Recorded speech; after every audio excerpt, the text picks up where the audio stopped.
We're not just building to win a campaign. We're building to create a shift, a movement. To be able to really affect change for a long time to come for people I'll never know. If you're looking at a creative way to do things, don't reinvent the wheel. Go back. Every major civil rights issue of our generation has borrowed from the civil rights movement, proudly so. You're learning from the struggles of the civil rights movement. You're learning from the struggles of the peace movement. You're learning from the struggles of the suffrage movement. Equal rights for gays and lesbians and transgendered individuals is much the same. It's just the next step. These are principles that campaigns have done for many, many years now. We got back to the basics. We got back to those principles, and we stayed focused. The model that was grown out of this, you can't stop us. They had more money, they had more everything, but we won. I'm ready. I'm more than ready. I'm pumped. I'm glad to now know that I live in a city that was progressive enough, after having had the history that it had, to vote this thing down and get it on out of the way. And let's move on. The miracle of the repeal of Article 12 is getting all these folks involved out of a love for Cincinnati. I think people in Cincinnati are getting it. I think, in fact, holy cow, progressive Cincinnati is ahead of the curve. There's got to be a coming together of rich and poor, gay and straight, young and old. You know, the civil rights movement wasn't an end. It was a movement. It's a continual circle. There will always be struggles for equality and for social justice. We're going to have to organize the society so that we all help one another to survive.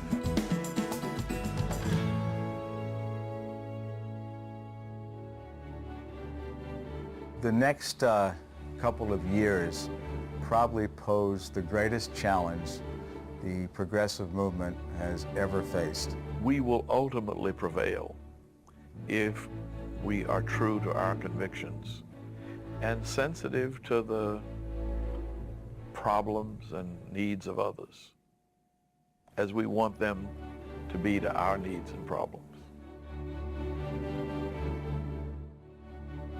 These value issues, whatever, you know, those are the things that people seem to be focusing on. And I think it's fine for people to have values, but I would argue that the greatest value is human kindness and fairness. And on that score, on that level, we win. It takes shoe leather democracy to do what happened in Cincinnati. It was in one of the most conservative communities in the entire country. But the values of fairness and equality won out in a most triumphant way.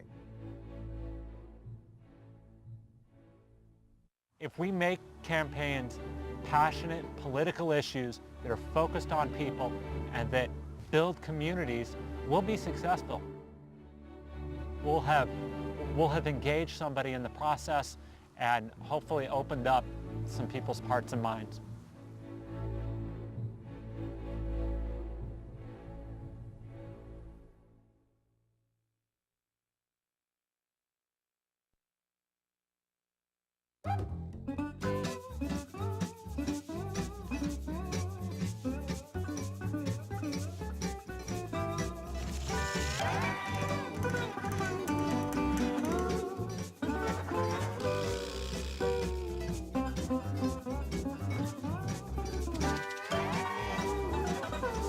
Discrimination is wrong. I don't care how you cut it, slice it, dice it, toss it. Scripturally, it's wrong.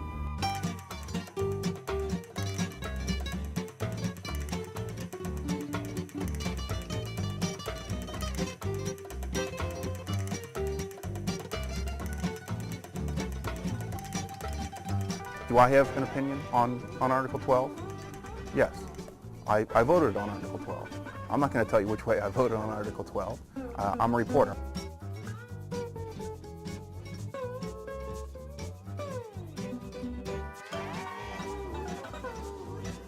Everyone is connected somehow. We know somewhere. I mean, everywhere I go, like, you know my cousin's uncle, dad. I'm like, whoa.